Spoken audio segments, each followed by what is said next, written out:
There we go. And welcome to Leading the Way, where we travel together on a path to intentional leadership, one conversation at a time. I'm Nagham Alsamari, or Nagham Alsamari, and in each episode, I take you down a new road of insight and expert guests who knows what it takes to navigate the challenges and opportunities of leadership. Why? Because they've been there already. That's the great stuff, right? So grab your compass or whatever else you need, and let's start and set out leading the way. My guest today is Greg Peters. Greg works with professionals to improve their networking skills so they can be more successful in both personal and professional life. He's known as the reluctant networker because that is who he was and now who he helps. Greg, welcome. Hey, well, thank you so much for bringing me in. Yeah, you have great stuff and I hear networking and part of me starts that little introvert side of me starts shivering inside. So I've got that same introvert inside of me, so I understand entirely. good, good, good because I hear you can help with that. And I would love for you to talk to us about what makes it work. How can we put networking to our use as leaders? Okay, well, why don't we jump in a little bit here? This is kind of interesting, and because you have this is a sort of a different structure for than I have experienced in the past for podcasts, because as you pointed out, I get to talk for 20 minutes or so about whatever I want to talk about. Uh-oh. And I saw that set of instructions, and I started preparing like I normally would because I knew that you were looking for a little bit of conversation about networking. But as the sort of a whimsical part of me said, she didn't specifically say that it had to be networking. It was any topic I wanted. So I could talk about martial arts or, Dragon Con science fiction convention, painting miniatures, cool Oh, science fiction goodness. shows, maybe my daughter's Halloween costumes, all sorts of fun stuff like that. Then I realized that no, probably you wouldn't really appreciate that as much. Although it could probably be fun. It would be fun. But, and then I realized something that all those things are actually tied to networking because they're the things that are important to me personally. That's who I am. And really, networking, we get this built up in our heads that it's all about business. It's about finding people that can, bring us the work that we need. And in reality, we are connecting with other people. And most other people, just like me, are more than just their business, right? I mean, we all, we might have kids, we might have the challenges that we're facing in our lives, we might have something we're looking forward to, travel, whatever. And the more we can make these connections personal, the more powerful they are, and the less intimidating, because then it's not about business, it's about making friends. And most of us learned how to do that back in kindergarten. So we're going to talk a little bit about that today instead. I mean, I know you were hoping to talk about Dragon Con Science Fiction Convention, but we'll save that for another time. Good, good. And I kind of looked at the situation. There are a couple of different points where we're making connections with other people, where conversations sort of come in. And the kind of the two breakdowns I had were it's at the event, when we're maybe meeting new people, and then later on when we're having longer conversations, maybe we're having over coffee or over lunch. And we behave slightly differently between the two because our purposes are slightly different. So let's start out. We can talk about being at the event. And I know this is like, for many of us, it's like walking into the junior high school dance where all the cool kids are out having fun and we're standing in the corner waiting for fun to happen to us. But if we stop thinking about it that way and start thinking about it as making friends, I think that really alleviates some of the discomfort that we experience. So the very first thing I like to tell people is, that whole get your elevator pitch ready. You've probably heard that one, right? Have your Hmm. elevator pitch ready. So if someone asks you what you can do, you can get all revved up and tell them all about it, and they'll be so excited that they'll want to hire you on the spot. Don't do that. Just stop it. Okay? No one wants to hear your elevator pitch. I got bad news for you. No one wants to hear it. It destroys conversation. The whole idea of the elevator pitch that came from venture capital. When you're talking to a venture capitalist, the idea was that if you got on an elevator with someone who could invest in your company, you had that length of time in order to be able to tell them about your company so that they might be interested in you. It's a commercial. It's telemarketing. No one wants to connect with that.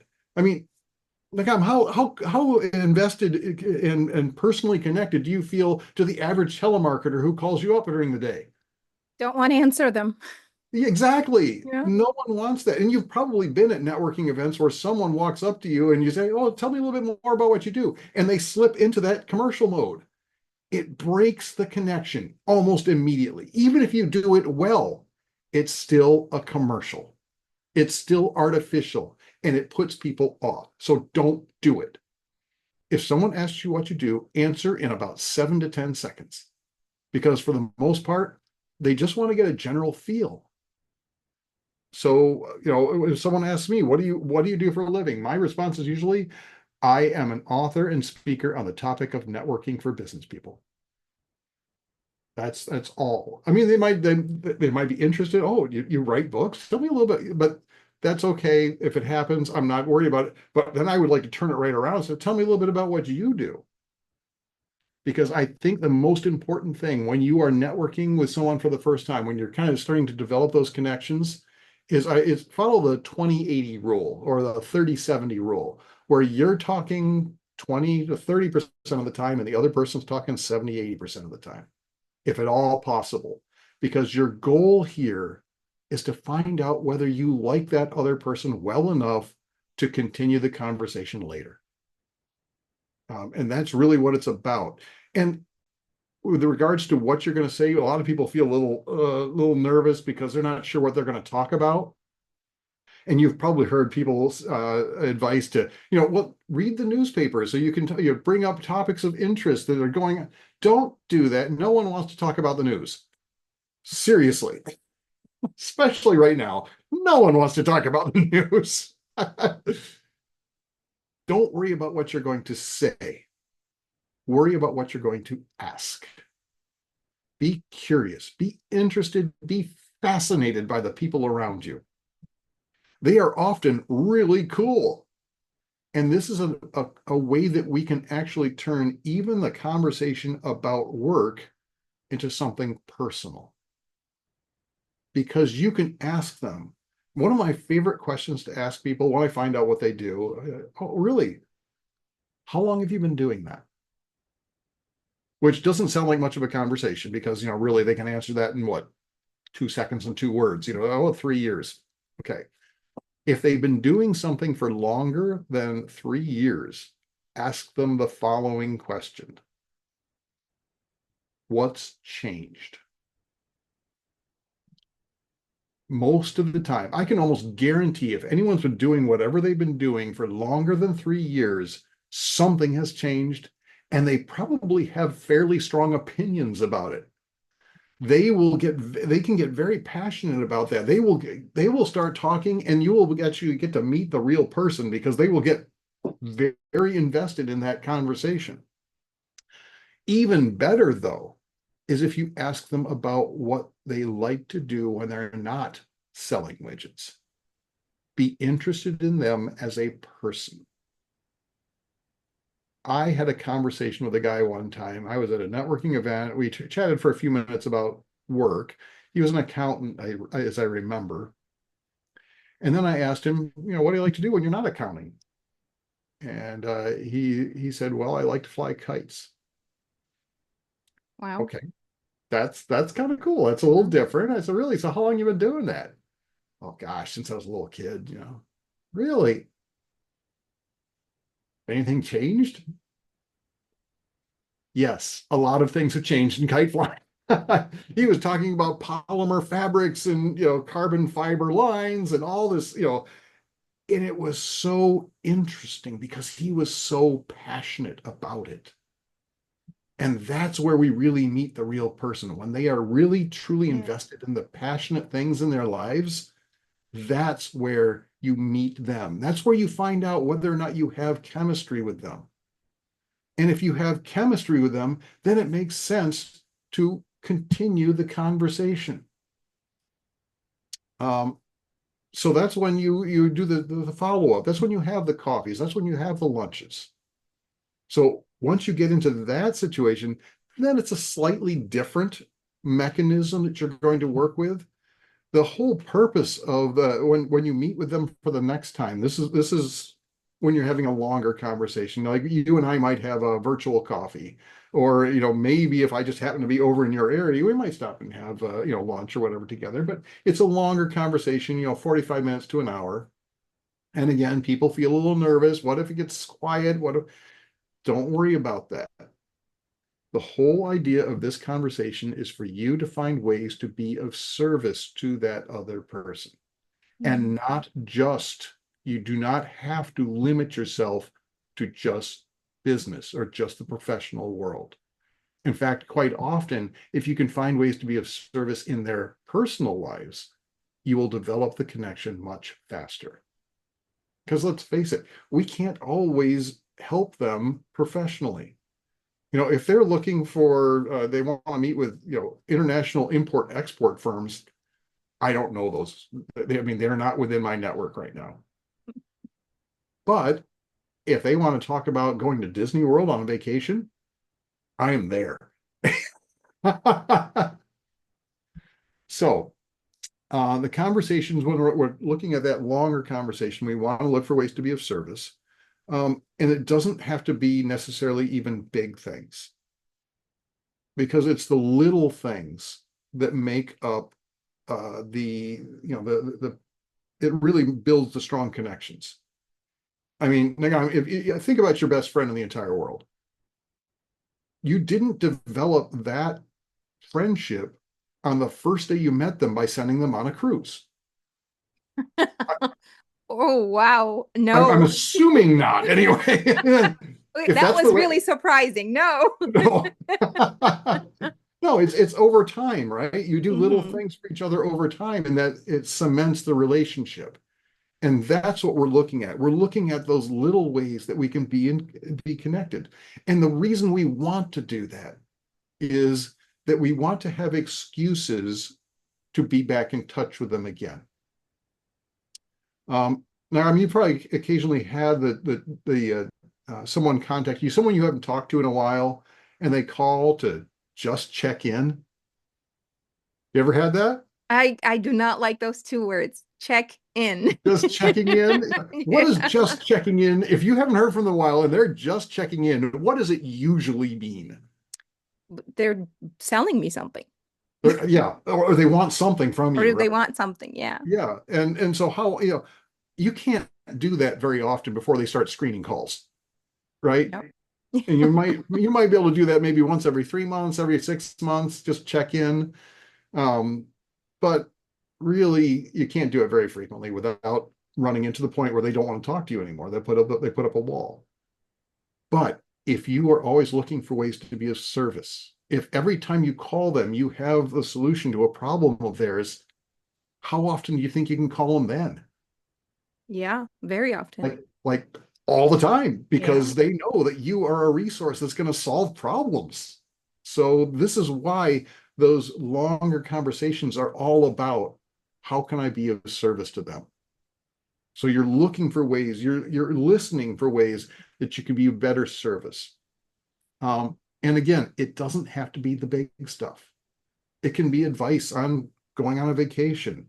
It could be Mhm. recommendation for a good book that you just read recently that you think might help them solve a problem. I've been playing around a lot with AI lately, and someone, I was chatting with a friend of mine about some of the things that I was doing with it, and they're like, "Well, can you show me how to do that?" Mhm.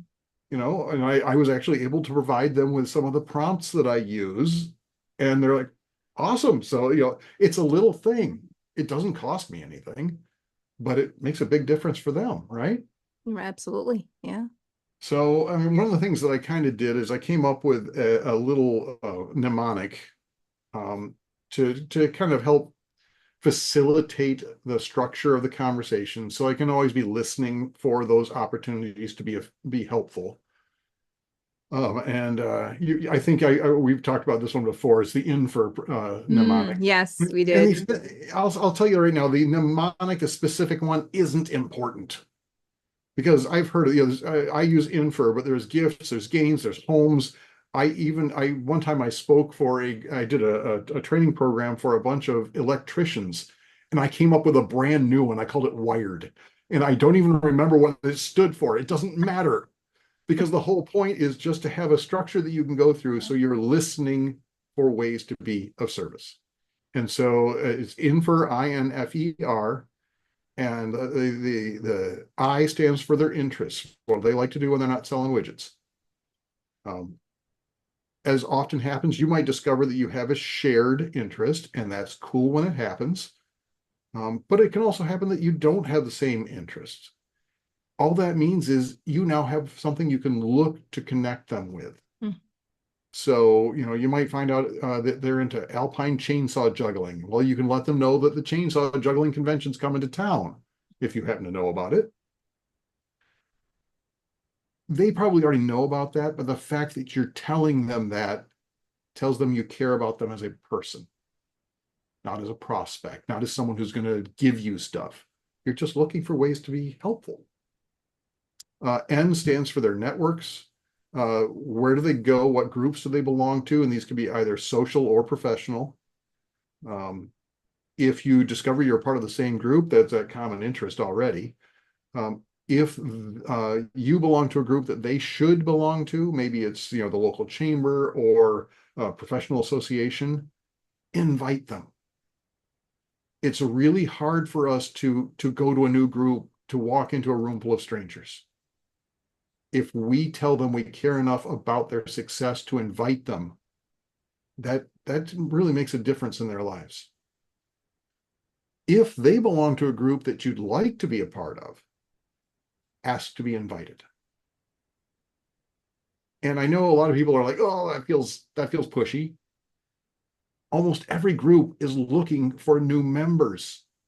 In fact, quite often, if you bring a guest, you get extra credit with the group. So, you're actually doing them a favor by asking.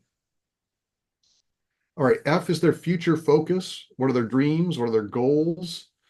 Uh, if you can help someone achieve the goals that they are looking for in life, or even avoid some of the obstacles that they think they're going to be facing, reciprocity means that they're probably going to turn around and do the same thing for you.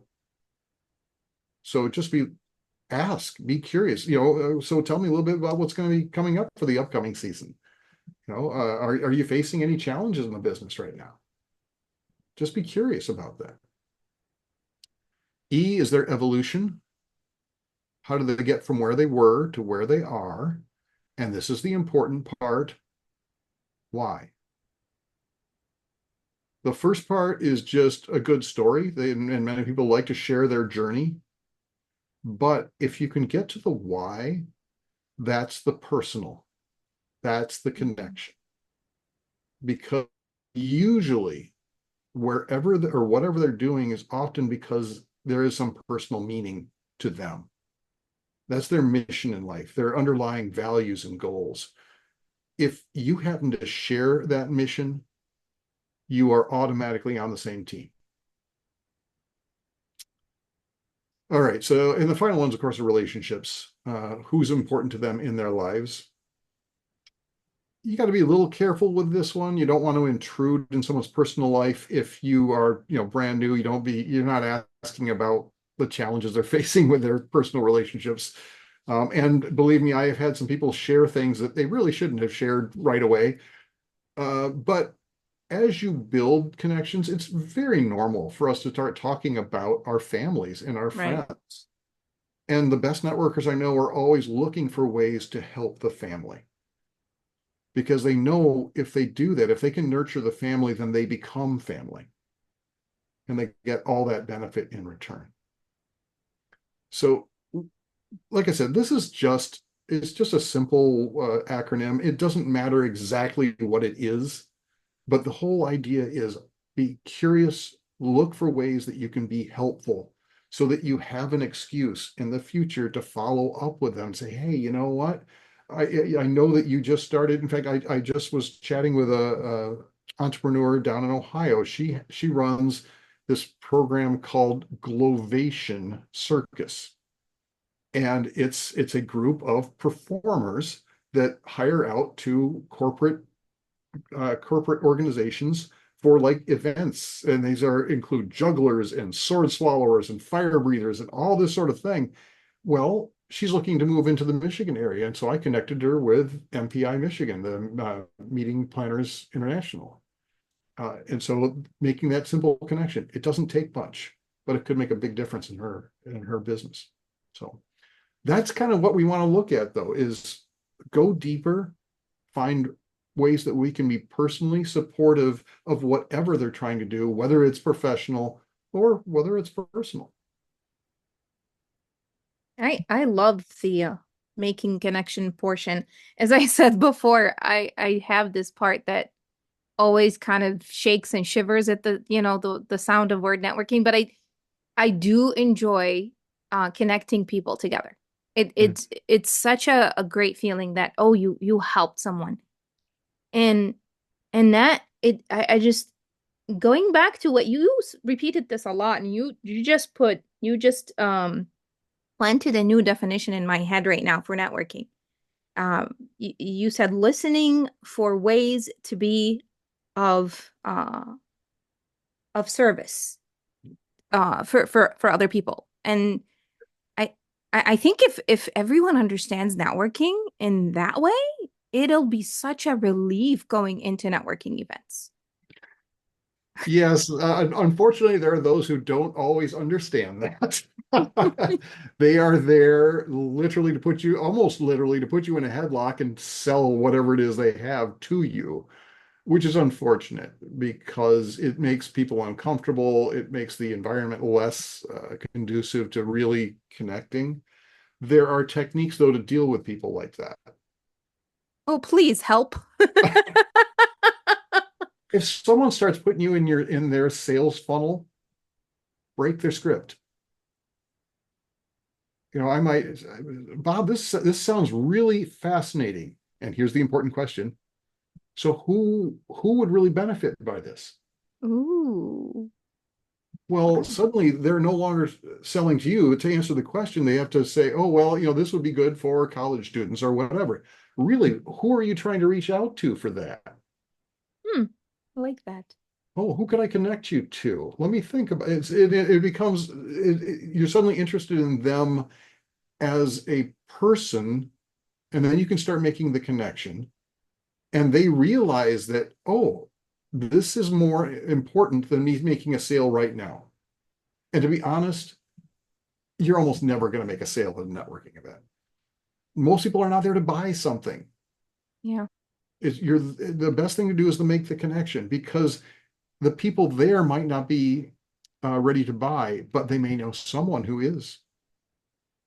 And it's those connections that you have to make. But also, if you just go in there and tell them, oh, I sell this, I sell this, I sell this, they don't care. Um, but if they find out who you are as a person, if they find out that you have grandkids that you take to Disney World, if they connect with you, then they're more likely to start looking for your opportunities. Yeah, yeah, and I love this question. Who would really benefit by this? And the next one, who can I connect you with? To me, it sounds like you're already telling them that you're not interested, but you could find someone who is. Yeah.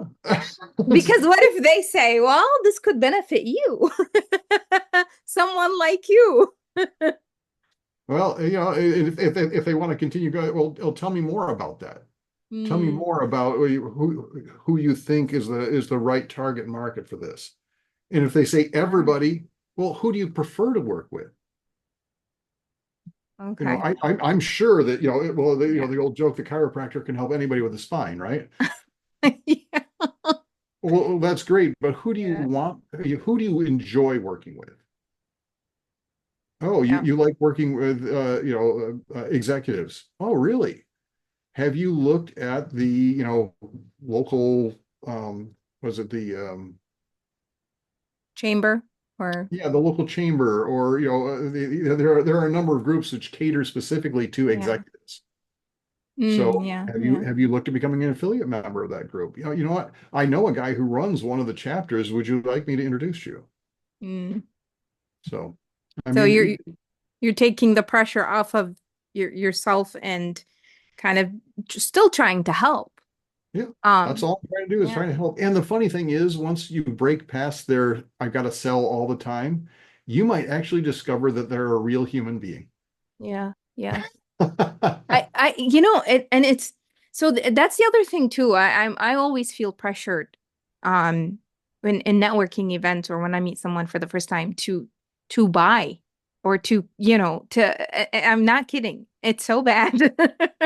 And this is really helpful. This is really helpful. And this is something I have to remember, though. I have to rehearse and remember these this line of questions because Sure, it digs deeper into the person and it shows them that you're still interested in what they're doing. You're kind of asking questions, trying to learn about what they do, but at the same time, maybe thinking about how to connect them with others because you don't, you don't have to be obligated to, you know, purchase anything from them or get involved in any way. sure. And that's what it is just, like I said, if you can break their script, Yeah. then it turns into a conversation. A lot of I'm writing this break the script. I like That's that. okay. Write all you want. It makes me feel good when people take notes. That's my way of remembering.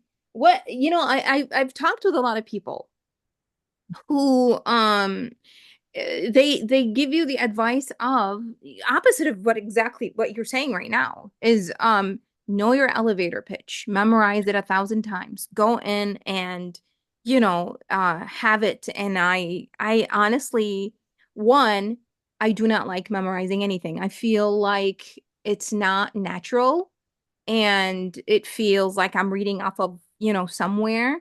I'd like to just talk, I don't want to be bound by something. What if I forget something? What if I forget a word? Sure. It just doesn't feel natural. But I have people, I've talked with people who are, experts or professionals in their fields, and this is the advice they give people is when you go into networking events, have your elevator pitch ready, memorize it on your way to the event before you get in, and this is what you introduce yourself with.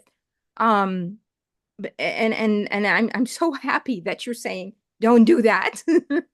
It's if your goal is to build a network, if your goal is to connect with the people around you, it can't be about you. I mean, you've probably had the misfortune of sitting next to someone at a party who talked about themselves all night long. Have you? Yeah. You don't have to name names. Can I point fingers? Just Yeah, kidding. well, there's only the two of us here, so that worries me a little bit. But okay. Get it? Just kidding. Um, but you know, afterwards, you didn't want you're all. I'm sure you were thinking, I don't ever. I gotta make sure I don't sit next to that person again. If all you're doing is talking about yourself, you're not making a connection. Right. I think it was the old Franklin Covey, or his comment was be interested, then be interesting. Yeah. Yeah, I think. So, it's much easier to be interested in other people. Ask questions. It takes a lot of the pressure of conversation off of you. All you're doing is asking questions. They get to talk. Yeah, yeah, I love it. Seriously. It really takes a load off my shoulder knowing that I don't have to memorize anything going into. I like to be my natural self. I like to just have conversation with people and get to know them. It is already nerve-wracking when you meet someone new for the first time, let alone having to memorize a bunch of lines and tell them, about what you do. Well, that's the whole stranger danger thing that we, has been kind of it's been trained into us from an early age, and arguably it kept us safe when we were younger. But the problem is now it's a mindset that when we walk into an event, we're surrounded by strangers, and it's Yeah. uncomfortable for us. It's a fight or flight situation. And we really need to get past that and look at, okay, well, how can we make connections here? And one of the things I talk about is instead of acting like everybody around you is a stranger, act as if they were a guest at your party. Act as if you are the I like host that. and it's your responsibility to make them comfortable. I mean, that I think almost every culture in the world understands the concept of guest host, and how sacred that relationship really is. So if you can take that with you to the networking event, if you can look for the people who are uncomfortable and make them comfortable, that gives you a lot more confidence. And that's really how I had to, when I started out, I was horrible at networking. I was a computer programmer at the beginning of my professional career with all the social skills that implies. And so I had to learn, and one of the things, and it's something I learned from my mom, was start acting like the host. Look, when you get there, find out where the restrooms are, find out where the coat room is, find out where the buffet line is, so you can be helpful. Wait a minute, that's that service thing again. Oh.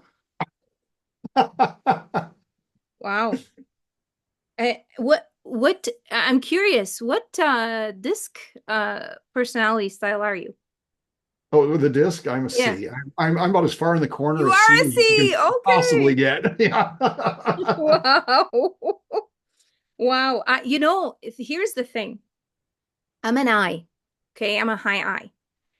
But at the same time, I still have all these fears and pressures, and at a younger age, I felt shy. I didn't want to talk to people. I didn't want to. I liked observing more than talking. I always had this fear, and then learning the English language put another layer of pressure, and then kids in high school didn't make it easy because I look like this, and what am I wearing? Where do I come from? It's a bunch of different things layered over time that I felt I didn't even know that I was an I. I was a big shock to me when I did the disc assessment. I'm like, oh, I thought I was a C or an S, or I didn't know this about myself. And then I discovered, oh my God, I do love the connection. I am more people oriented and outgoing.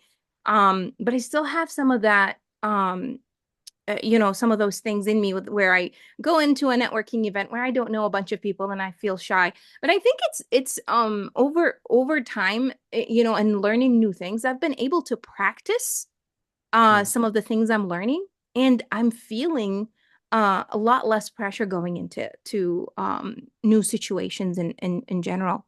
So I'm hopeful for others, right? Well, and you're an expert in disc. I understand. But if you think about it, what's the worst thing that can happen to an eye? Rejection. Yeah, So, it's no wonder that you feel pressure walking in.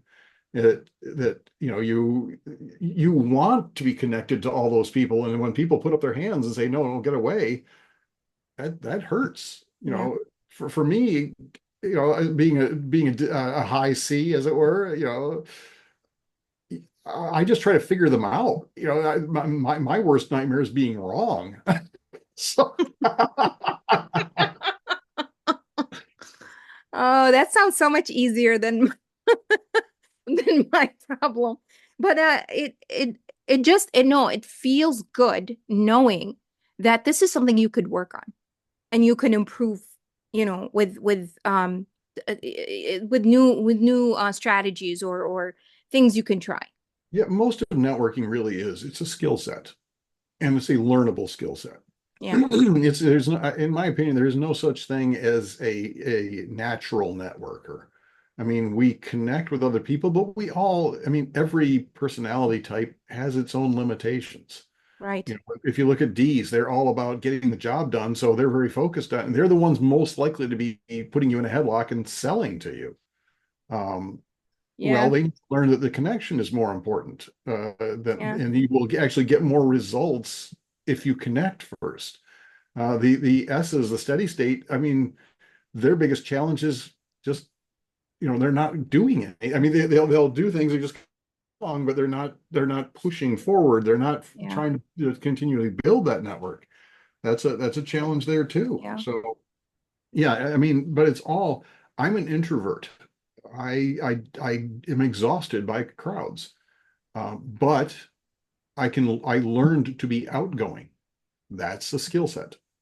Uh, and I also learned over time that it's really very much it's like a muscle. When Hmm. I first started networking, 20 minutes was about all I could last at a networking event before I was exhausted and I had to leave. But you can build that up over time. Okay, well, next time I'm going to stay for 25 minutes. Yeah. And next time I'll stay for 30 minutes. It just, oh, you can just get better at it over time. Prior to COVID, I could last for about a day and a half like a conference or whatever without having to retreat to a corner and suck my thumb. But COVID kind of reduced that. I'm back down to about 3 hours again. But it's Well, COVID, that must have been like your happy time. I I really love virtual. I never have to leave my office. Yeah. Oh. But speaking to that, networking through virtual, I mean, it does present other challenges Hmm. because most group virtual programs are not run in a way that allows you to connect. So the best you can do is use the chat box to connect Yeah. with people so that you can build those new relationships. I love it though for one-on-one because you and I meeting for coffee somewhere, that's a probably about a 3 hour process Hmm. just because of the distance between us and all the difficulties of organizing and the logistics of it. But you and I having a virtual coffee, an hour, it's really about an hour. It's Yeah. it's efficient. And also speaking as someone who's a little hard of hearing, I can control my environment very well so that I can hear you Yeah. clearly, as opposed to being in a coffee shop where you have the occasional going on in the background and you're like, all right, just wait till they're done. Because Oh, is that what happens? Oh, goodness.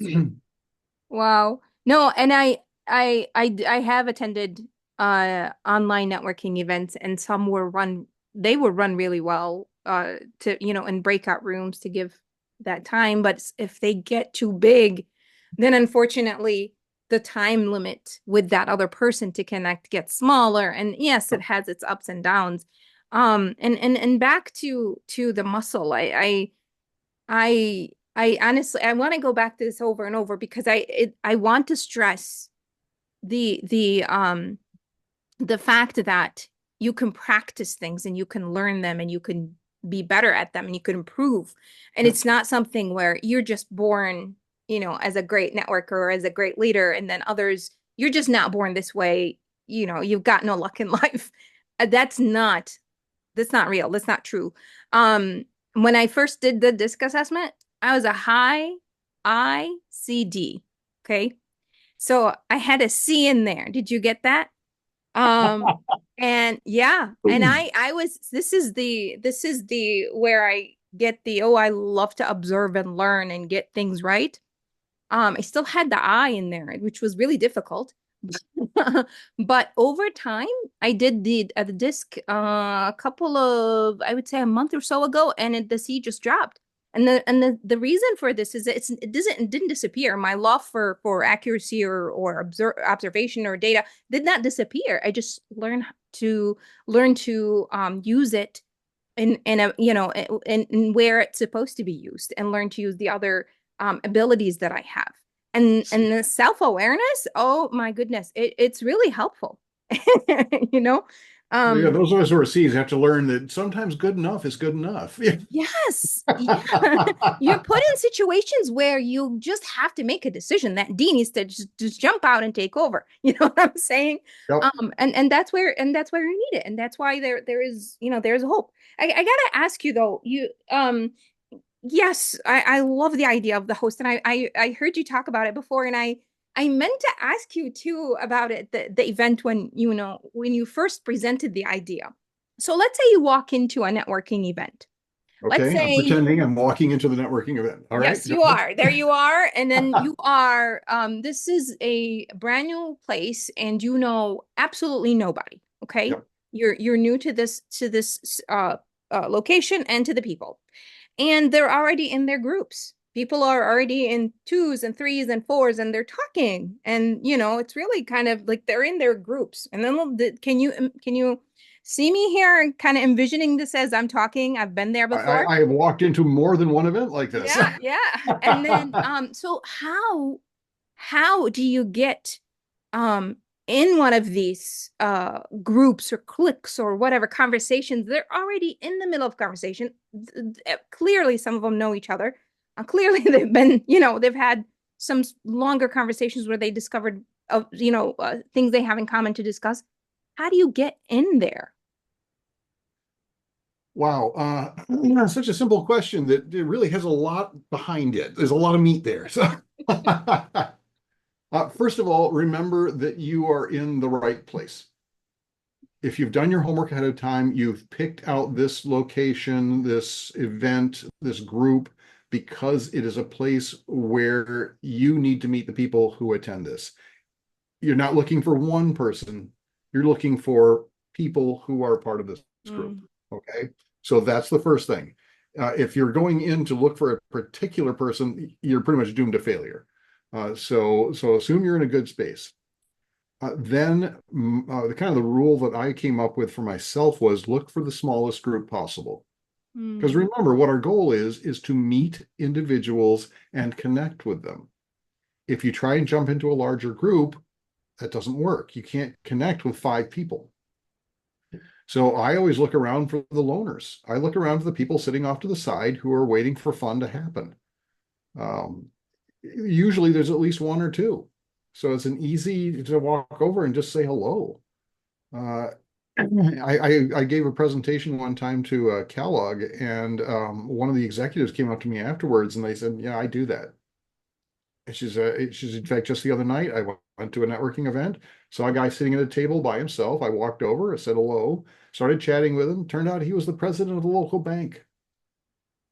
You know, I would love to have the president of the local bank in my network and grateful to me for rescuing them. Me too.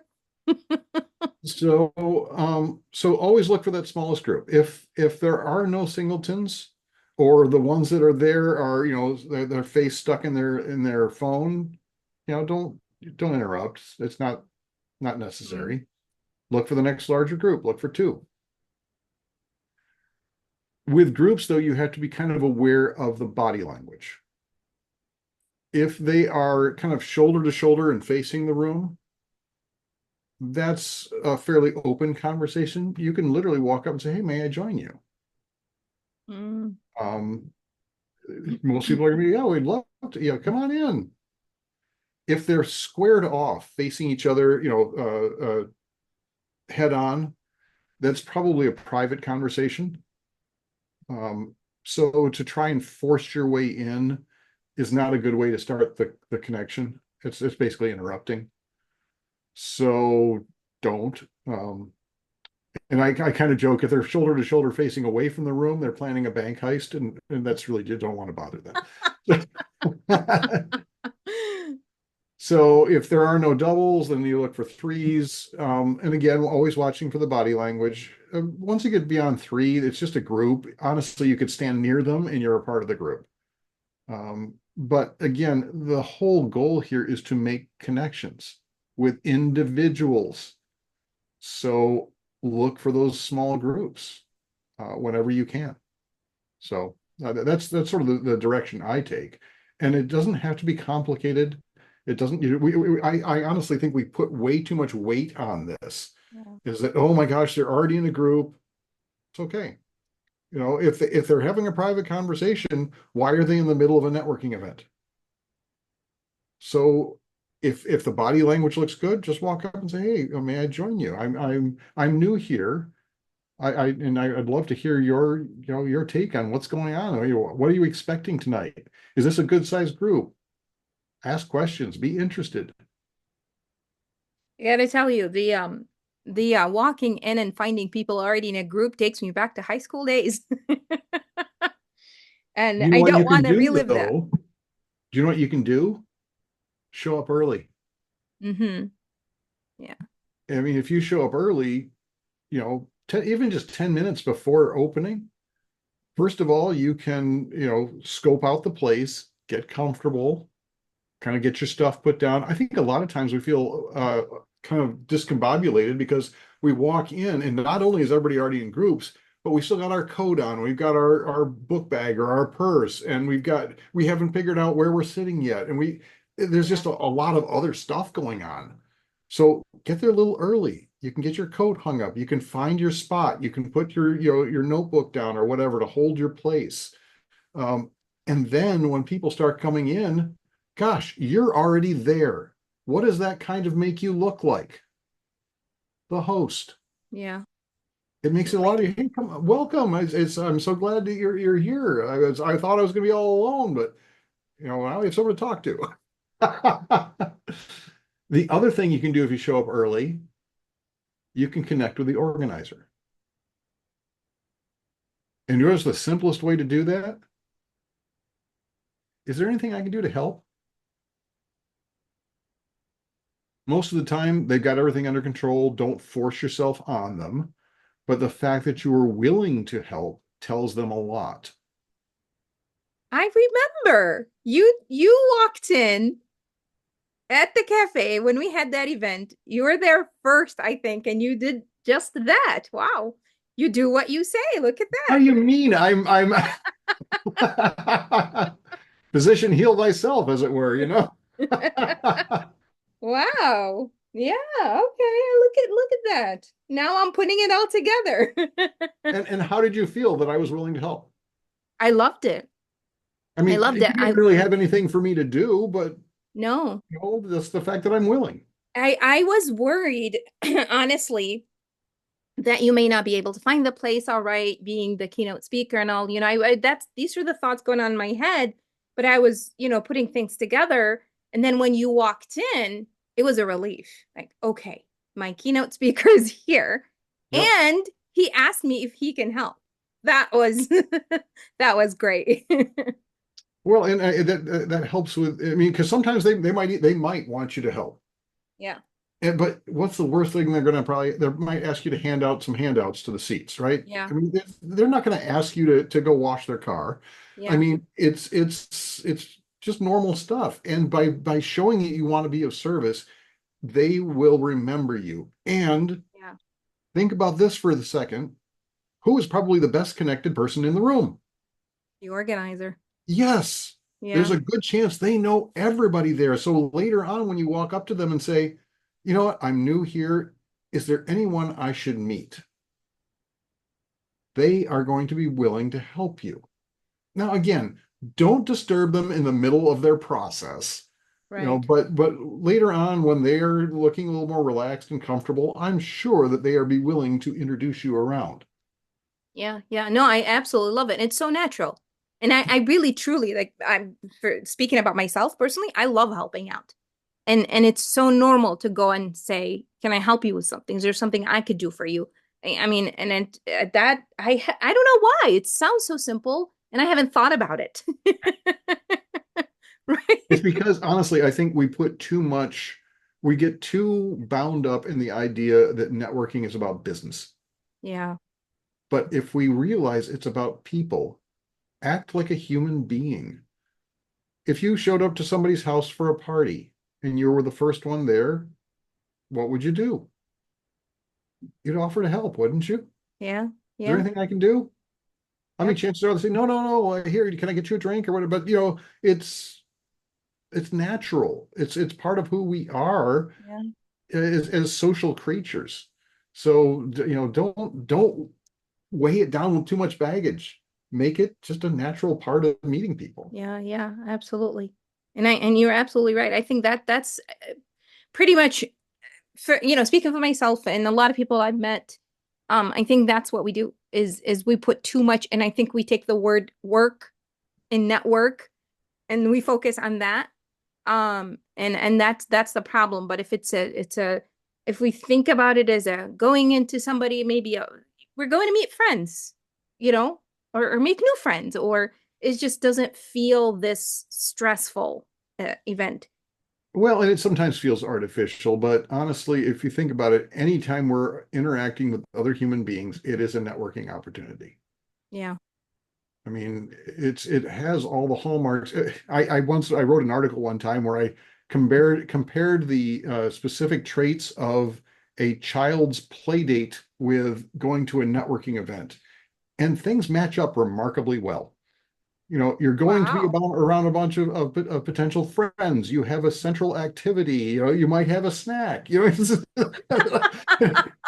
Wow. I never basically thought about it it's this a way. play date for adults. Yes, it is.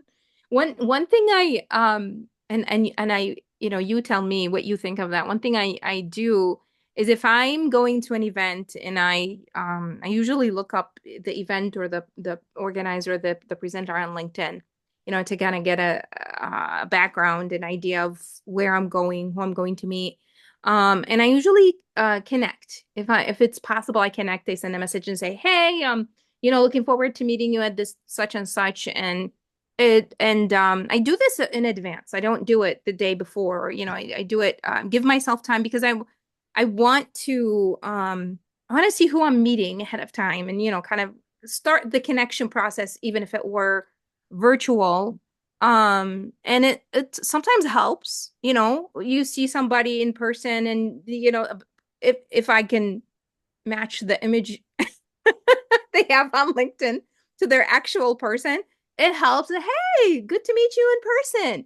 It's immediately that's something that I can say to them, and we start talking. And sometimes it doesn't help. Just because I can't tell who they are, or or we just, it just doesn't happen. It doesn't work. We don't connect. And what do you think about that? I think there is absolutely nothing wrong, and in fact, there are many benefits to reaching out to the organizer ahead of time. Um, First of all, once again, drawing attention so Hmm. that you are building that connection. They know that you are uh, intentional about coming to this event that they are putting on and put a lot of effort into. Most of these things, you and I have both run networking gatherings, and that is not a trivial process to do that. Hmm. So showing appreciation, you can get insider information. Right. I mean, why not ask? Uh, is there anything I need to know about? What's the dress code? Yeah. Um, is there anything I should know about parking? Are there any special activities that we might be doing that I need to know about? And a lot of these questions came from me making mistakes early on in my networking career. I showed up at a networking event one time, and they said, "Oh, just get out a bunch of your cards, and because we're going to do a business card exchange." Uh-huh. I brought 4 cards, and there were 20 people in the room. So I spent the first part of that event. They gave me some blank cards, and I was madly writing out a bunch of business cards. You know, but had I known ahead of time, I had plenty of cards. I'm never at a lack for cards, but I just, and again, I make mistakes and I learn. Wow. But I'm glad you made them so we can learn from them. I try. I have one last question for you, and I have kind of brought this up to you before as we had, chatted. And I think we talked about it a little bit. It's one of the things that I face. So this is what usually happens. Any person walks into a networking event or restaurant, or it doesn't matter where, right? They go to the group or the person and they put out their hands and they shake hands, right? And they say, Yes. "Hi, I'm Nagham. Hi, I'm Greg," right? I don't do that. I do not handshake, because of my religion. And I handshake with other females, but not males. Um, Mhm.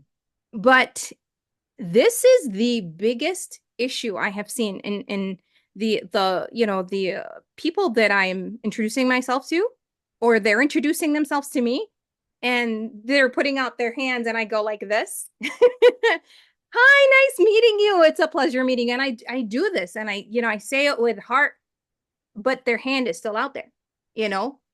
Um, and it's so awkward. It's such an awkward moment. Some people move past that and continue conversation. A lot of others don't. They I could feel, and I like I said, I'm an observer of people, and I could tell that they were put off by that. They don't understand, or they whatever the case may be. What is your advice for that? Well, let's save an easy one for the end. Well, I have to admit, I was amused when you and I first met and you saw my book, Hello and a Handshake, and you Yes. told me this, and I was like, well, I suppose it could be hello and socially acceptable gesture, but it doesn't have quite the same flow I to am really looking it. forward to that second edition, by the way. Um, well, here's the thing. You kind of have to decide what's acceptable. And I think putting your hand to your heart, it may be a little bow, or, I think for most people, they're going to understand what's happening there. Um, that said, there may be people who are offended or at least made uncomfortable by it. And unfortunately, that's kind of the way it is. But let me ask you this. If someone were offended by your heartfelt greeting, do you need to be connected to them? I don't think so. I So you Yeah, do you. yeah, I mean, there are actually, I mean, ignoring, religious or cultural, there are people after COVID that still don't want to shake hands, right? right. I've had, I will admit, I put my hand out and they put out their elbow. I'm like, okay, cool, we'll do the elbow bump. I'm fine with that. Yeah, that's Or true.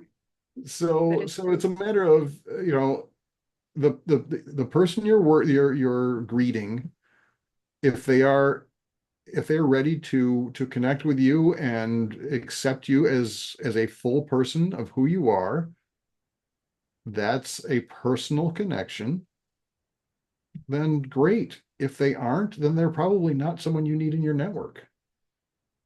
Smile, nod, and move on. I like that. Because there are certainly any number of people out there who are going to be more than willing to accept your greeting. Right, right. And I mean, I could just as well be offended by their handshake, right? But They're sticking I'm out their not. hand at you, how rude. But I'm not. I understand this is a cultural thing, and that's my cultural or slash religious thing. And it is just a matter of, you know, um, learning more about each other. And as much as possible, dealing with as being as connective as possible. I mean, there are all sorts of cultural things that we don't do intentionally. One of the things I prefer to do is when I'm at a networking event, I prefer to eat with my left hand because often they are finger foods, and if you eat Mm. with your right hand, then your hand is messy and you can't shake hands with people. So I Oh, that think, just could be my excuse. yeah, there you go. I just ate, and I really don't. I gotta tell you though, we're like 1 minute away here from ending, but when they say I heard a lot if people say Canadians are like the nicest people ever, and I don't know. Okay. I You haven't heard it? I definitely heard it. Yes, Yeah. they're I kind, was at an polite. event in Canada, and I just I think I put my coat down on the chair, and people just they were coming up to me, talking to me. I've never had that before. I had to go up to people and start a conversation. And I've talked with so many people. It was really, I mean, it was high energy and really interesting. And And I don't know if it's the culture or if it's like what they say is true. I have no idea, but they were very nice and very welcoming. I Um, mean, it just depends. I mean, it's yes, different cultures are just different ways, and we have to yeah. bob and weave to the best. And then just, back to what I was saying earlier, that there are differences in culture and religions, and it helps to kind of learn about each other. And I think that that is part of the connection we're trying to make in What? networking events. A personal connection? Isn't that crazy? We just went back full circle. Full circle. It was amazing having you, and the time just flew by talking to you. I thought, oh my God, an hour is too long, but I learned so much from you, and I hope our viewers, listeners have learned so much from you as well. And we'll take these beautiful nuggets and actually put them to work because that's what matters. Let's hope so. Yeah. Thank you so much, Greg. Thank And you. I hope to see you next time on Leading the Way. Definitely.